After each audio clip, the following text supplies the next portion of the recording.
Howdy, guys. This is Attorney Walter Hnot. We are going live to answer questions for people who don't really know how to answer a particular legal thing about disability law. That could mean supplemental security income. It could mean Social Security disability insurance. And the bottom line of what you need to know is that we're going to be answering these really tough questions. Some of these people have no attorney. Some of them do, and they just can't get a hold of their attorney. Anyway, the point is you have to know the rules ahead of time. So the first rule is make sure you mute your computer on your end when you're on the phone. Number two, don't go in story mode. We're going to be answering questions just by the legal question you ask up front. You get about 5 to 7 minutes, and don't use your real name throughout this process. Use a fake name. We've got the first person on the phone already. We're going to go ahead and ask this person what his legal question is. Good sir, what is your legal question? Yeah, hi. Thank you for taking my call. My name is Gino. I'm calling on behalf of my mom, who is 84 years old. We received an overpayment letter from Social Security admin, and we basically met with them, and we agreed for them to take $100 off her Social Security income every month, and that's her only source of income. Mm-hmm. However, we also received a similar letter from Department of Healthcare Services, and they're also requesting payment on overpayment. My question to you is, one, my mom can't afford to pay anything to Department of Healthcare Services. If she doesn't, can they garnish her Social Security income? That's one question. Second question is, your previous video, I noticed you said bankruptcy is the solution to remove debt. Does this truly apply to government agencies such as Department of Healthcare Services? And if so, applying for bankruptcy, would that cause any problem with her receiving her Social Security income in the future? See, the problem is that it's against the U.S. Treasury. So the first thing is it wouldn't really be effective. I mean, I'm not sure to what degree it would reduce the debt to claim bankruptcy, because it's money owed to the U.S. Treasury. And almost in all programs where money is owed to the U.S. Treasury, you can't really get out of it. So I'm not sure. That's a good question as to whether or not bankruptcy will get you out of an overpayment. I guess my question to you is, what caused the overpayment to begin with? It was a silly thing. She apparently overstayed abroad for more than a month, like 45 days. Mm-hmm. And for some odd reason, they have gone for the past 10 years, and they have pulled this few times that she overstayed abroad. And they're saying basically that she shouldn't have gotten payments for those months that she wasn't in the country. And then, like I said, we met with Social Security admin, and they agreed to just deduct her $100 a month until she pays. And we all know that it's not going to be paid because it was like 20-some grand. She's 84. But I suppose they have passed that to Department of Healthcare Services, and the same thing. I'm not sure what's going on. Just it wasn't really money to overpay. It was just, apparently there's a rule that you cannot overstay more than a month abroad. Yeah, for SSI benefits, there's the rule that limits you, and then you usually get hit with 2 months worth of violation unless you're outside for an even longer period. So she was outside for more than 30 days. I mean, was she outside of the country, living outside of the country for years, or was this a thing where she was gone for a month? No. Yeah. No, every year in the past 10 years, she would go abroad to visit her son, and she would stay most of the time she would stay 3 weeks, but just a few times she would stay 45 days. And even during COVID, she was stuck over there. She couldn't come back. But the sad thing is they've gone 10 years back, and now they're telling her that instead of coming back after a couple of times and saying so that we don't have this problem.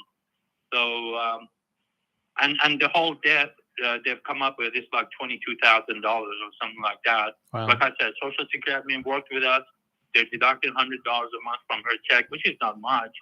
And the supplement she gets doesn't even cover her rent and utilities.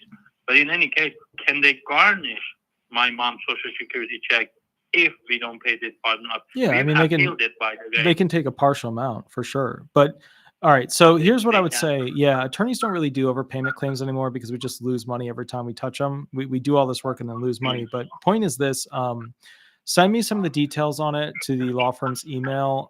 This sounds like a claim that's ripe for a special division at the SSA to go ahead and take a look at it, because realistically, when you're gone for more than 3 weeks to 4 weeks and then you go over the 30 potential day area, usually you get hit with 2 months of overpayment even if you're back before then. So the point that I would say to you is, if we're talking about each year 10 years, we're talking about basically, and remember, it was obviously much less money 10 years ago. But if you look at, let's see, 2 months over a 10-year period, yeah, that could probably be that amount. That could probably equate to that. But this might be a good claim where, they could go ahead and do a reduction because she just didn't realize it. And they should have been more on the ball about it, because 10 years going back, they should have caught it a lot sooner. So, I mean, this is a classic example where this claim should have been reduced significantly as to the amount that's actually owed. Did it start at a higher amount, or was it always that 22,000? No, it was that 22,000, and they both are pretty much about the same amount. Okay, send this over to me. I'll direct you on places to send it as well, to have them take a look at it for the purpose of news, and also for the purpose of basically, having this be sent over to a special division at the SSA to have it be looked at, because this is the SSA part is taken care of. We've already agreed they're deducting her $100 a month. That's fine. I wouldn't do that. I wouldn't say it's taken care of, because this should have been reduced. There was no training that notified her potentially. I mean, does she speak English? Very little, no. Then how would she have known? Well, her son, she lives in California, and her son basically lives with her, and they got the letter, and they basically followed up, and they went to, like I said, SSA office, and they met with the hearing officer, and they agreed to deduct $100 a month until she pays off that $22,000. So I personally think as far as the Social Security goes, that one is taken care of. That one's not taken care of. No, I got to jump all over you on that one. That one's not taken care of. You haven't said to me at all why she would actually know what that rule is.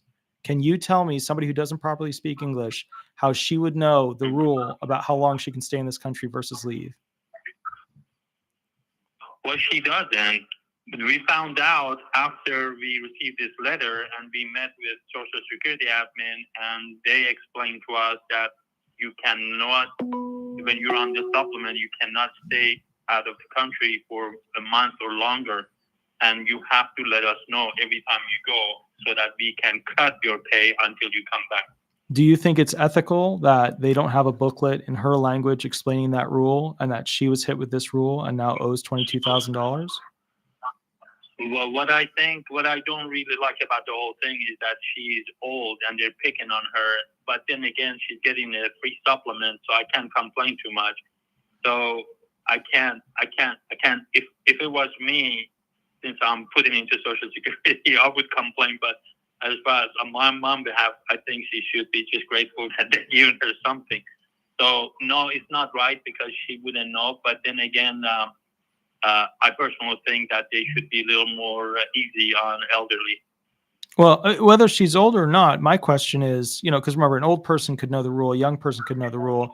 If she didn't have a means or ways to actually learn the rule, like if they didn't provide her with documentation explaining that rule to her, or a way to even find that rule in her language, what is her language? The Farsi. Yeah, I mean, man, honestly, there's no. The SSA is way behind on Farsi and SSI rules and pamphlets describing what these rules are to those individuals. So that SSA one, I would immediately go get a 561 document, and I would immediately appeal that. I would submit a 632 form. I would submit a 561, and I would battle it out. And then for the other one, they're going to come. I mean, you should battle that out as well, and begin the process and appeal it. Yeah. We have filed an appeal requesting a waiver. Mm-hmm. We're waiting the decision, but in the meantime, they keep sending, of course, the letter requesting overpayment. And the sad thing is, when you call them, nobody answers your phone. Right. So it's a pretty crazy situation. But okay, no, we definitely will appeal the DHCS overpayment, because there is no way she can pay it anyway. They're as gonna, well as the SSA. yeah, they're gonna assign her a DDS rep at some point. You'll be communicating directly with the DDS rep about the issue. But the bottom line is, yeah, man, you there's no way. Like, and I mean, let's just take a moment here and examine this from where it's at. 10 years back, that's not appropriate. Going back 10 years, going back 2 years, going back 3 years, maybe, but 10 years. Where does the requirement that the SSA acknowledge that they were in violation of their own rules for not getting on top of this ahead of time and now punishing her with 10 years of back pay? So, well, technically forward pay paid to her over that period of time. So, my point, there's a lot of potential with this claim to get it significantly reduced. Shoot it over to me. I'll shoot you to some of the people who could potentially help you with doing this type of claim. Disability attorneys don't do it, but I'll walk you through the basics on it. Just make sure you send me an email with enough detail, like an actual scan of the document, so I can see what's going on with it. Yeah. Let me see. I think I have your email address, but yeah, it's just info at disabilityresolution.com or WRH@disabilityresolution.com. And there's no S at the end of resolution. So just WRH, at disabilityresolution.com. Yeah. I will do that. I really appreciate for taking my call and answering my question. Absolutely, good sir. You have a wonderful, wonderful night. You too. Thank you very much. Thank you, good sir. Bye-bye. Bye-bye. Cool. We're going to take the next call. That's another one of those overpayments that should have never happened. Absolutely ridiculous. 10 years back, the SSA couldn't figure out what was going on in between now, like 10 years back. And then you got to wonder who queued them off. Right? You got to wonder how that happened. So there might be an ROI somewhere in there as well. All right, we're going to call the next person on here. Let me see real quick. Hold on. Call's coming in. Here we go. Clicking the button and call. Here we go. Speakerphone. There we go.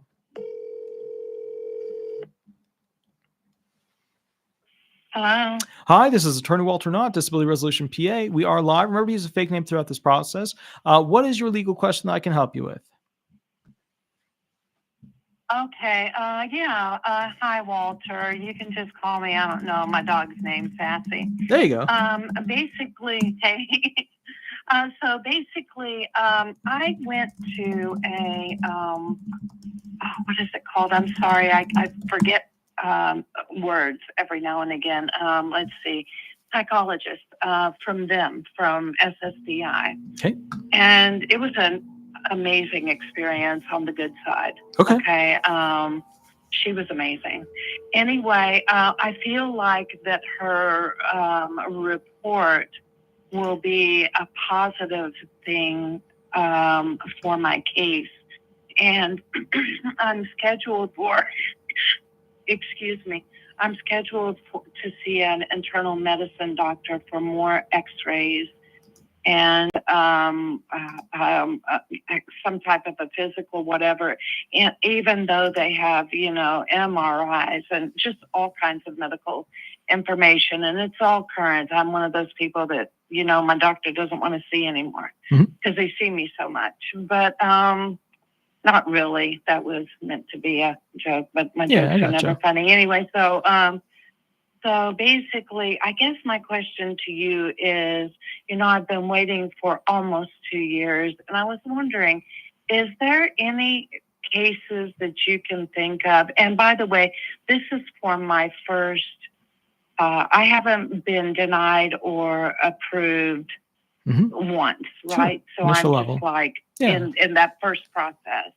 And I was wondering, is there ever a time, 2 questions. Is there ever a time when, if their psychologist says, yeah, she has anxiety and major depressive disorder, and I have chronic pain and a lot of issues on my thoracic area in my neck and lumbar region. So is there ever a time when they would take a look at that and say, we don't need the physical one? I mean, I've waited this long, and I know that physical is going to work to my advantage, too. I mean, it's already in my other tests. So there's two ways That's that, the first question. yeah, so Yeah, go there's ahead. two ways that basically somebody could go ahead and go through on just either a mental or physical impairment. First way is a compassion allowance listing. That's where you've got one impairment in the extreme medical severity category, which means that, you know, you're going to be homebound mostly, or terminal, you know, in a not too distant off period. Or potentially you meet a listing, which is where that one single impairment meets, equals, or exceeds essentially requirements of the SSA listing. So let's say it's a musculoskeletal one, you're going to be the 1.0s. Let's say it's a mental one, you're going to be the 12.0s. But the bottom line is, if that one impairment is severe enough to meet that listing level criteria, they won't need the other stuff. However, you always want to file everything, because most people don't know what the listing level criteria actually is.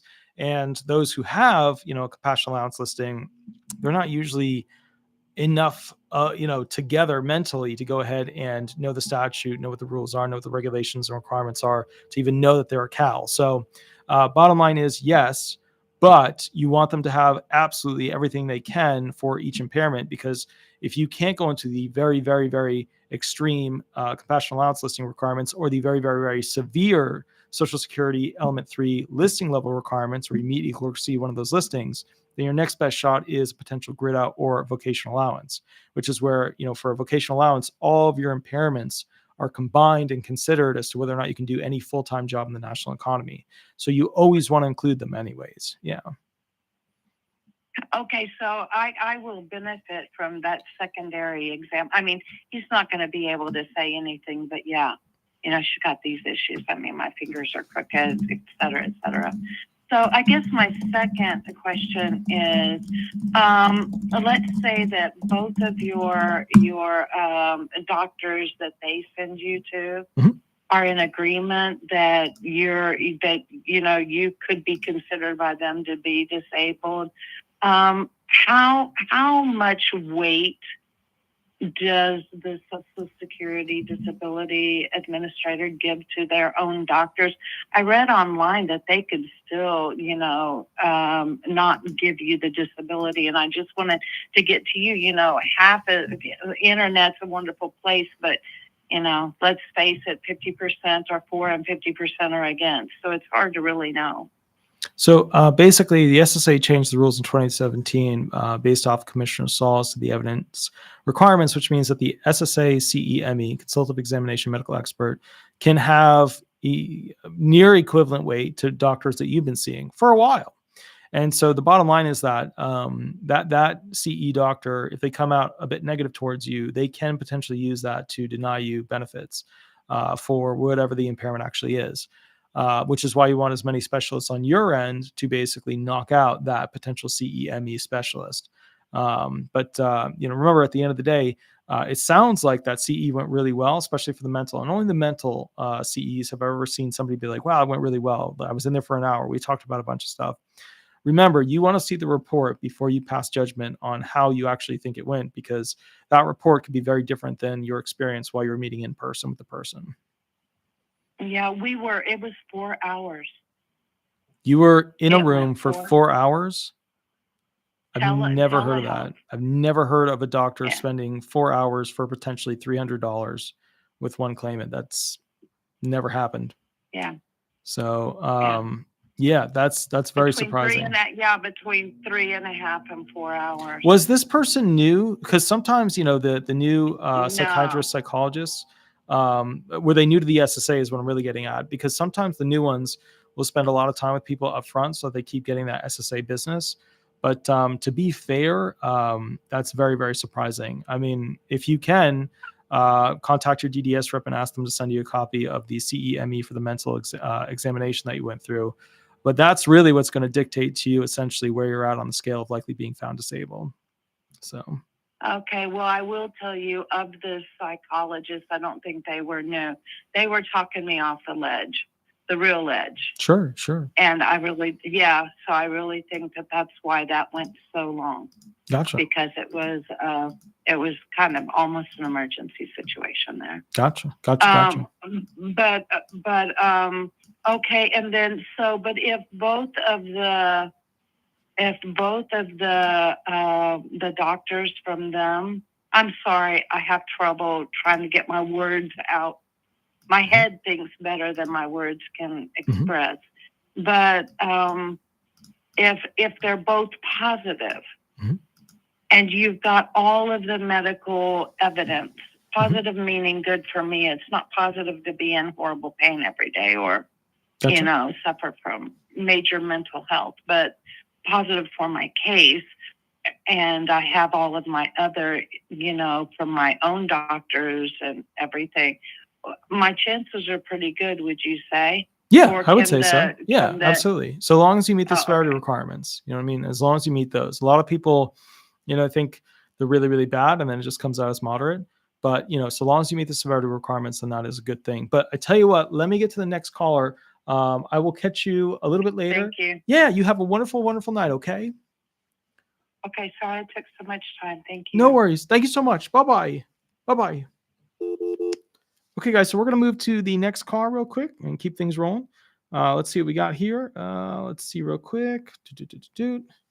Let's get this next person on the phone.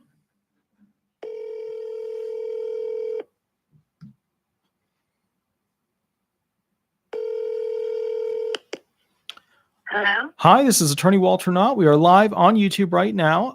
What the rules are, just to go ahead and do the show. Remember to use a fake name throughout the process. You get about 5 to 7 minutes, and you got to ask your legal question right up front.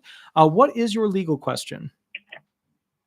My legal question is, my husband, I'm disabled, currently disabled. I'm 53.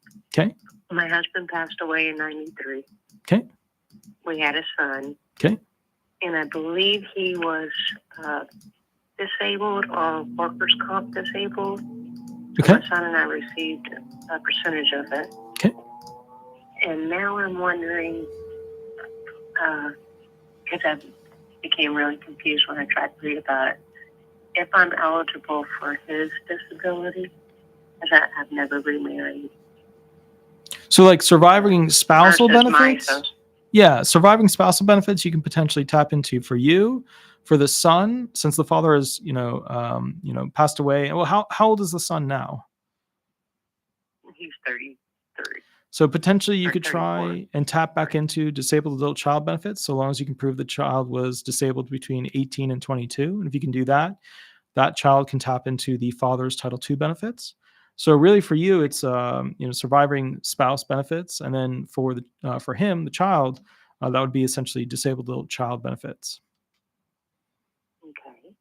Mhm. My son's not disabled. I was just Oh, he's wondering, not. as Okay. far as I'm currently receiving disability Mhm. for physical conditions and mental conditions, and I just didn't know if I would be able to. My husband's income would have been probably higher than mine throughout my lifetime, Sure. so I didn't know if there was a way that I could take his instead of mine, or is it better to be on your own disability in case things are changing? So you wouldn't be taking his, you would just be adding on an additional amount. They're not stackable. So basically you'd be getting yours, and then whatever the difference is in the addition to his, they would just be adding that on top of it. Okay. And how would I find how to manage that? I don't. So you would contact Did I- the local field office and ask them about tapping into your deceased husband's benefits and beginning the filing process for survivor's benefits. Okay. Okay, because I wasn't aware. We received the disability or his funds.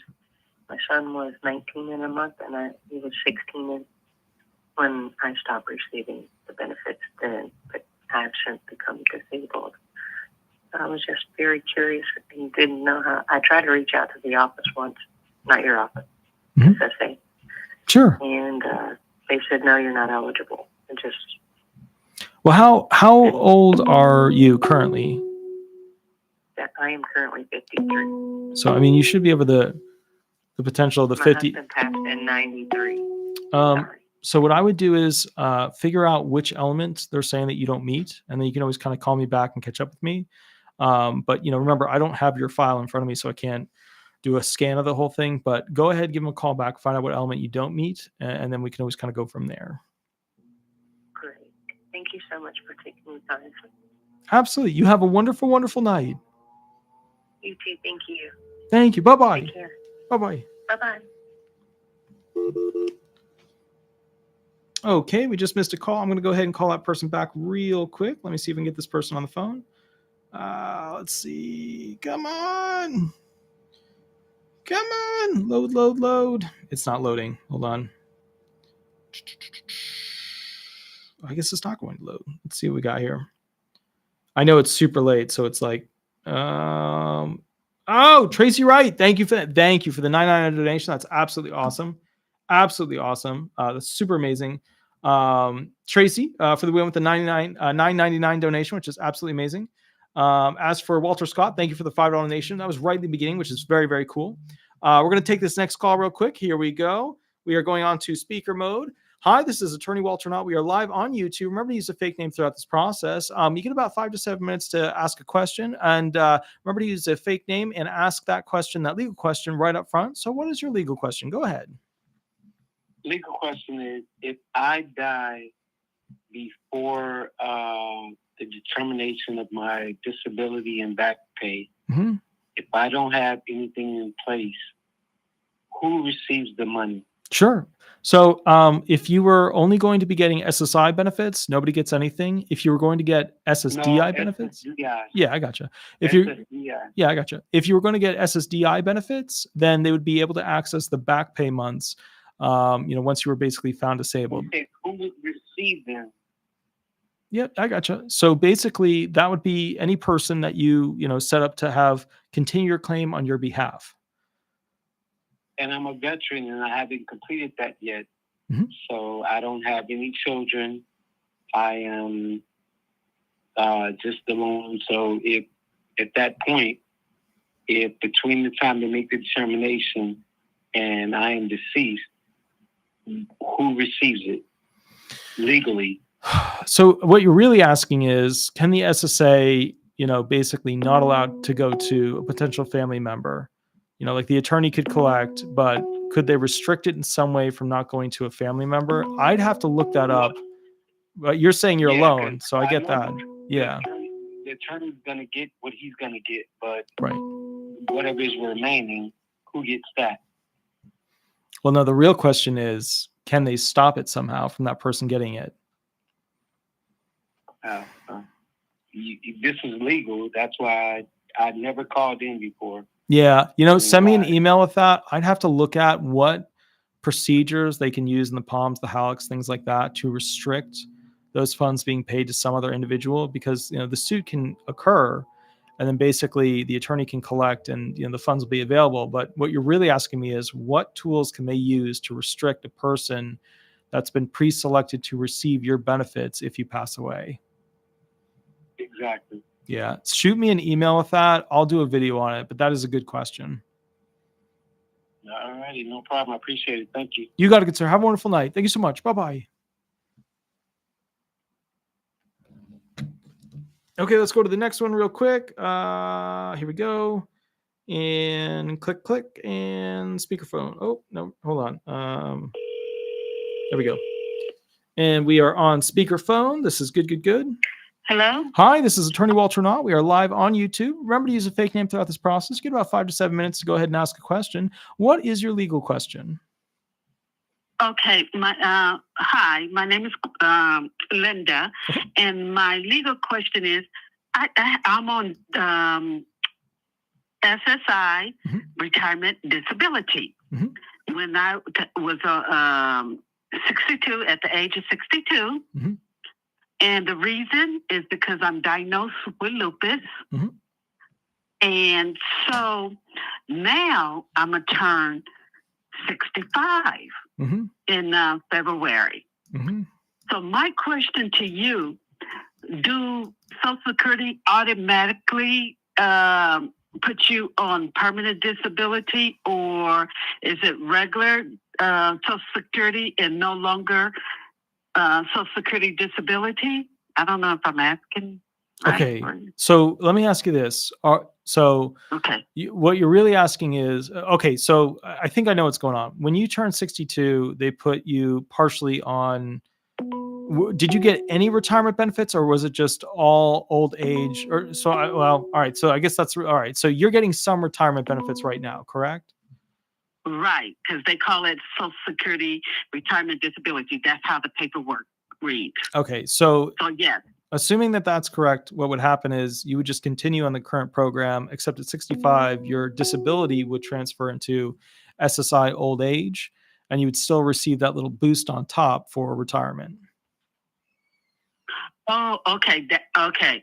So it does change once I turn 65. Financially, it's not going to change at all other than the cost of living adjustment, but it just changes titles. Okay. Yeah. Okay. Okay. Thank you. Yeah. That's what I wanted to know. Was it going to change title? Yeah. Right. So it does. Yeah. So SSI disability to SSI old age, but you'll still receive retirement. That'll get you up to that $1,000 area. Okay. One question about that. Once it changed, does that mean that if I decide to work, I won't get penalized like I would now? You know how what I mean by that? You only can work so many hours and make so much, certain amount of money. So here's the thing. Yeah, I know what you're saying. Does the resource limit and the SGA limit still apply for SSI benefits? So, I'm not. So I know the resource limit is still there, but is the SGA limitation still there? Let me see if I can figure that out by finding the statute real quick. Otherwise, because I've just never been asked that question before. Does SSI old age still have the? Let's see if we can find the statute. SGA limitation. Let's see. See if we can find the statute in this thing. You know what? It's going to take me a minute to find that, but that's a good question. Okay. Email me that question because when you turn, 65, that's when SSI is supposed to change in title, but I don't know if it gets rid of the SGA at that changeover from disabled SSI over to old age SSI. Because that's what you're really asking, right? Can I still? Because remember, you're still gonna have the resource limit, but does the SGA limit still occur when you're 65? Yeah, do the rule change? Because I know when you're on retirement disability, you can work so many hours and make so much money. But when you go on regular SSI, to me, that's just your regular insurance. Regular Social Security. So that means you can work as many hours and make as much money you want. And I'm kind of was wondering about that. And in my case, I'm not sure which way. I know I'm turning 65, so I'm not sure if they're going to put paperwork in for me to be permanent disability. And that's when I think I'm going to need your office help. Yeah, I'll take a look at that because what normally happens at that point is that, people, because in your situation, it's a concurrent situation for both types of programs. So your SSI benefits are too low and your retirement benefits boosted up to basically your retirement benefits are so low that your SSI benefits boosted up just slightly to that $1,000 area. So the question, which is a tricky one, then becomes, does your SSI still attach past 65? Which, I can. And then the question then becomes, does SGA, which is normally what's used to limit disabled people from doing additional work, still apply to people who are over 65 who are on a concurrent allowance with Title II retirement and Title 16 disability? I know what you're asking, but I'm not sure what the answer is. And a quick little search didn't pull it up. So shoot me an email and I'll do a video on that. Yeah. Okay. Excellent. Yeah. Thank you very much. Absolutely. Well, you have a wonderful, wonderful night.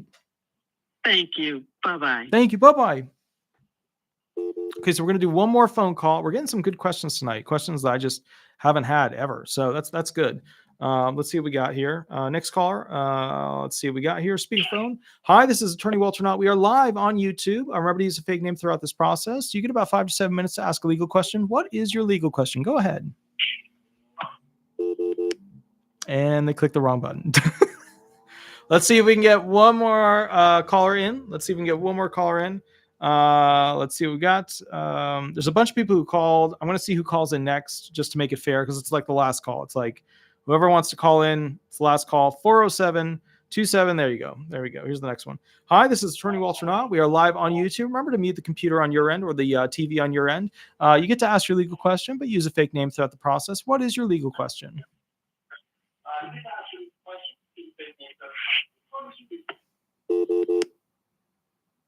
That is so weird. That is so weird because I could hear me in the background on their thing.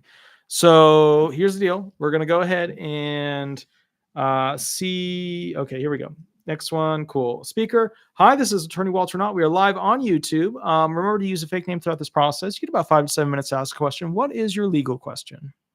Yeah. Hi, Walter. My name is John Doe. I have a question about SSDI for folks on bipolar. Long story short, I've been on SSDI for 15 years. I had a presumptive approval when they first put me on it. So obviously they know that my bipolar is severe. And so I was wondering, at what age does it become considered a total permanent disability? And if you have the time, I have a second question about the past plan, but I know it's the end of the live stream, so I don't want to take too much of your time. So it's a PD, and a PD is presumptive disability, which just for everybody who's watching is where somebody applies and they go through kind of like an expedited process, and that expedited process finds them disabled, but the SSA wants more time to figure out whether or not they actually are. So they give them disability benefits, and then they just take more time with the SSA to figure out whether or not they're truly disabled. However, with that said, you are de facto on 100% disability for SSA purposes. Like you are a permanent disability. So whether you were found disabled under a compassionate allowance listing, or potentially vocational allowance, you were 100% disabled. That is a 100% permanent disability. Now, remember, if you improve though, they could potentially pull it back and say you're no longer severely impaired like you used to be. Right, and I have my question because you can get your student loans forgiven if you're considered totally and permanently disabled. Yeah. However, the SSA has an even stricter definition for what's considered TPD as opposed to just disabled. And so that's why it hasn't been automatically wiped out. And that's why I was wondering. Years ago, I saw a chart that had the age, and it was something in the mid-40s, but I couldn't find the specific age anymore. And I thought maybe you'd know. So there they look at whether or not you're going to be disabled for 3 years or more. So yours should have been completely withdrawn at this point. Like what is it showing on your records for your student loans? Oh no, it shows that I still owe a bunch, and they haven't been taken out. I just went back to community college part-time just to be able to stop them from harassing me and saying you have to pay when, if you're on SSDI with a little SSI, it's not much money as I'm preaching the choir. So you can send in a notification specifically outlining that you've been disabled for more than essentially 3 years, and then they'll have to take a look at it and show. And as long as you provide documentation showing that you've been on disability benefits for 15 years, they should pull those back. Now, remember, if you reapply for academia, an education path, and you graduate, that's going to automatically cause a CDR. Okay, and I was thinking about doing a past plan anyways because I don't know if I'll make it or not, but I kind of do okay in school. I just had a trial work period to fell through because of my disability, but I'm one of those people just trying to get off. If you understand what I'm saying, because if that makes sense. But thank you for helping. I appreciate that. Yeah, absolutely. You have a wonderful, wonderful night. Okay. You have a great night, and then thanks again for everything you've done to everybody to help around the country. Thank you. Be blessed. Thank you. You have a wonderful night. Thank you so much. Bye-bye. Bye-bye. So guys, that's the last call of the night. Super duper duper awesome. What I'm going to say is this: we covered a lot of territory, a lot of cool programs. We did some amazing questions. We did a total of 4 videos tonight, so I'm definitely feeling a little bit of the burn. I will catch you guys a little bit later. You have a wonderful, wonderful, wonderful night. I'm sorry if I didn't catch questions in the chat section tonight. If you would like to, go ahead and put your questions in the chat section now. I can really quickly answer a couple of them. Let's see if there are any questions basically in the chat section. Does the SSDI amount change at the retirement conversion? Not usually. If it does, it's very slight. It's very, very slight. It's usually the same amount. Let's see. I love Thursday night live. It's great. Me too. It's pretty awesome for sure. I see Sweetie there with the, let's see. Gary said, if cool, then thank you for the content. Absolutely. Only one truth. Can you get DAC, overseas? That's a good question. That's a good question. It's a Title II benefit, so probably email me that question. I've never had that question. Can you get disabled adult child benefits, which pretty sure are Title II based benefits overseas? Because you're tapping into something, but remember, you might be an SSI DAC combination. You can't get SSI overseas, or you might be an SSDI DAC combination, in which case you could be overseas. So that's not as simple a question. Email me that. That's another really good question. Let's see. What is the best time to call you for advice? With the law firm from 9 to 5, like if you're just calling with a question, like that's so during the 9 to 5 when I work at the law firm, you don't want to call in if you're already found disabled, because that's when we work with all the people who aren't found disabled. If you want to call in on Tuesdays or Thursdays when I go live, that's basically when I can answer questions for people who are already found disabled, stuff like that. People who already have attorneys are keeping their attorney and stuff like that. That's when you can always call Tuesdays and Thursdays. Tuesdays are Facebook, Thursdays are YouTube, when I go live on there. Let's see if there are any other questions. How can I go about getting back pay that's owed? Well, I mean, if you're owed back pay, if it's SSI back pay, you're going to go ahead and talk to the local field office with their payment division. If it's SSDI back pay, you're going to find the person who's in the specific payment area, like what their extension number is, which is not usually at the local field office. And then basically from there, you'll just go ahead and call them and try and get it. If they can't get it going, then you'll reach out to the regional field office to have a little bit of poke the DDS, or rather poke the payment person to go ahead and get it going. Let's see, SS versus SSDI maximum family benefit, 150 or 175%. Wait, what do you mean? I'm not sure what you mean by that one. What changes if I get married while on SSDI benefits? Nothing changes. It's SSDI. You paid for it. Well, let's see. Question. I'm on SSDI, live with my dad. Can I get funding to build an addition onto his house for my own apartment? Through an auxiliary program, yes, but it's not like VA benefits where they'll like hook you up with all these different programs and help you out as a veteran. With the SSA, that question, that's going to be probably more so of an auxiliary program that like builds on house, that is like a nonprofit that can help you out. That's going to be less the Social Security Administration. Yeah, it's less like if you're part of a pass system where it's like, you're trying to get self-sufficiency to achieve, but that's not really what you're asking there. Yeah. Let's see. Gary, if you're overseas less than 6 months for military, I'm not sure what the rest of the question is. I'm divorced forever by male, never saw his face again after 12 years married law. Okay, Katja. So guys, put a question mark at the end of your questions, because otherwise I don't know which one of the questions. I asked a question earlier regarding SS doctor not being qualified for a specific assessment. Would you think that is against medical ethics? Yeah, absolutely. If they're not certified to go ahead and review you for that medical situation, like it's a podiatrist giving statements about your depression, then yeah, that would be a medical ethics problem for sure.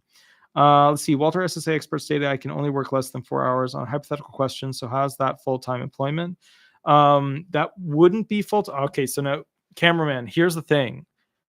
Technically, the way it works for part-time employment, they don't use 20 hours a week as the de facto measurement for whether something is part-time. They use this shitty other method, which is where you look at what the full-time people do in hours, which could be way more hours.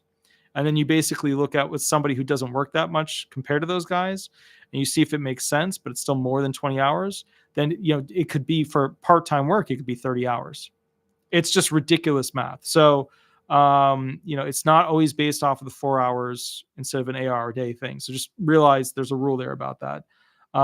Anyway, so how is that full-time employment? It's not full-time employment, but it could be considered full-time employment if the type of job they were considering had people that usually worked for 10 hours a day as opposed to 8 hours a day.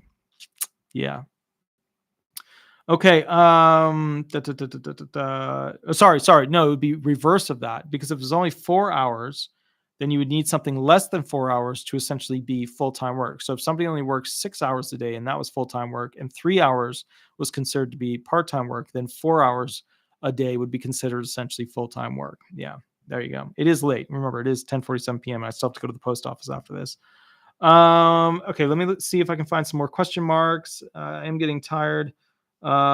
C. Levesque, who can you report that to? I'm not sure. You got to help me out with a little bit more question there. Gary, like shifting burden of proof, your commissioner case law is that appeals? Guys, you got to give me all the question in one quick. I'm lost, and I'm also tired. All right, we're gonna do one more. Gloria Sims, if you are on SSI and left your money, how would that affect your SSI?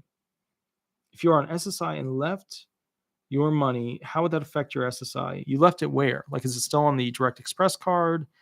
Is it still in a bank account? Like, remember, you got that $2,000 resource limit, but when you receive benefits, you have so many months to spend them.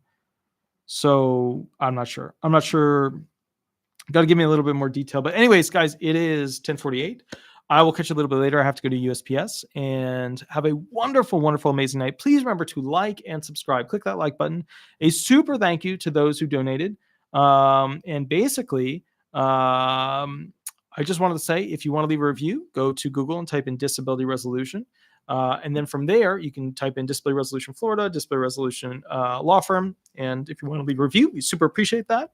Other than that, you guys have an amazing and wonderful, wonderful night. I will catch you a little bit later, and we will go from there. And I see Deb Carter there. Definitely, Deb Carter, give me a call. We'll catch up, and we'll go from there. Thank you so much, everybody, and have a wonderful, wonderful night. Thank you so much. All right. Bye-bye. Bye-bye.